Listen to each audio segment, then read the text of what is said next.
Bienvenue à bord de la nouvelle Peugeot 308, où je vais vous présenter le nouveau iCockpit qui fait l'ADN de la marque Peugeot. On va retrouver l'équipe gagnante dans la première strate, c'est le combiné 3D numérique configurable. On va parler aussi de ce petit volant et des commandes qui sont intégrées là-dessus, et du nouveau système iConnect, et aussi du nouveau écran complètement reconfigurable qu'on appelle iTaggles. Pour faire la conception de ce nouveau cockpit, on a mis le client au cœur du design. Au début, on avait plusieurs hypothèses qui montaient jusqu'à 5. Et ensuite, on a fait des tests utilisateurs afin d'atterrir à quelque chose de très important pour nous. On veut que le client retrouve tous les stéréotypes qu'il connaît dans le monde numérique.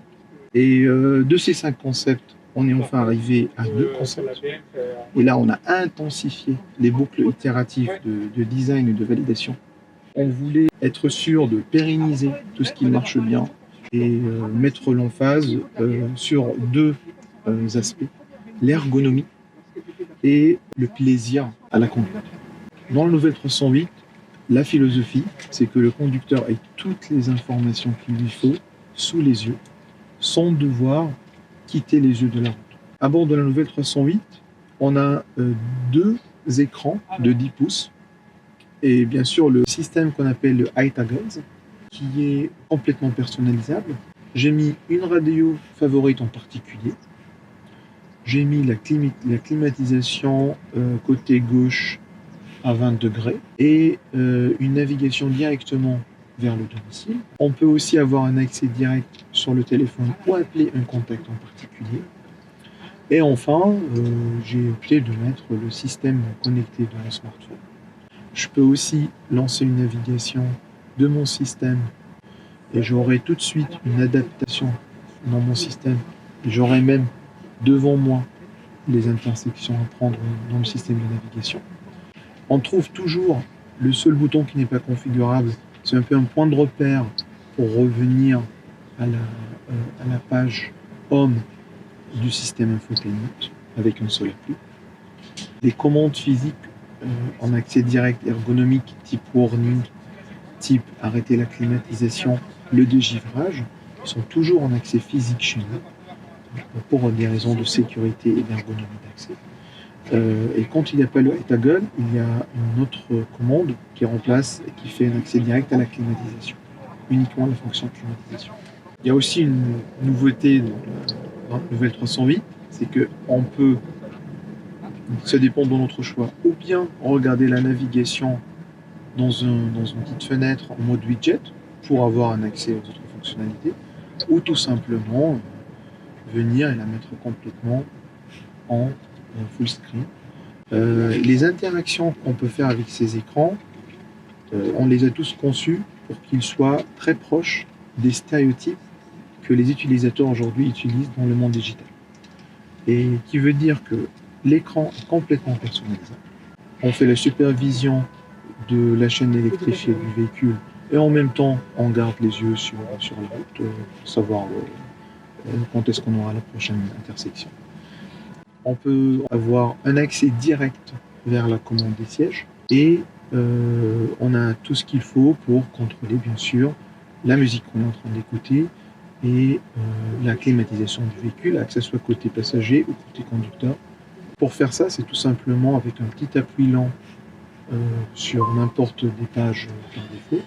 On peut venir et on a tout de suite le choix à la fois de paramétrer l'écran tactile ou de paramétrer l'affichage de la conduite. Donc on peut tout simplement venir, comme vous le voyez, selon nos besoins, ajouter des pages, plutôt se contenter d'une seule page qui a tout. Ça reste à la main de notre client. On a tous deviné que ça ressemble beaucoup à un smartphone. C'est ce qu'on voulait aussi. Et quand on a mis le client au cœur de notre design, on s'est rendu compte qu'on attend que tous les systèmes d'interaction tactile n'aient pas une rupture avec la technologie qu'on utilise dans le monde digital. Le nouveau logiciel de la 308, on l'a conçu exactement de la même façon qu'on a conçu la philosophie. Et chaque 3 mois, on faisait des boucles itératives en moyen roulant. Et pièce par pièce, on mettait des utilisateurs en situation de conduite et ils n'avaient pas l'intégralité du cockpit devant eux, mais uniquement, l'exemple, l'affichage 3D. En faisant à peu près 10 000 km avec des dizaines, des centaines d'utilisateurs en France, en Allemagne et en Chine, on a réussi à converger à cette solution digitale. Le nouveau volant de la nouvelle 308, il a à la fois un accès plus intuitif vers les fonctions d'assistance et d'aide à la conduite. Et la philosophie, c'est que chaque interaction sur le volant ait tout de suite un retour visuel dans l'écran de vue.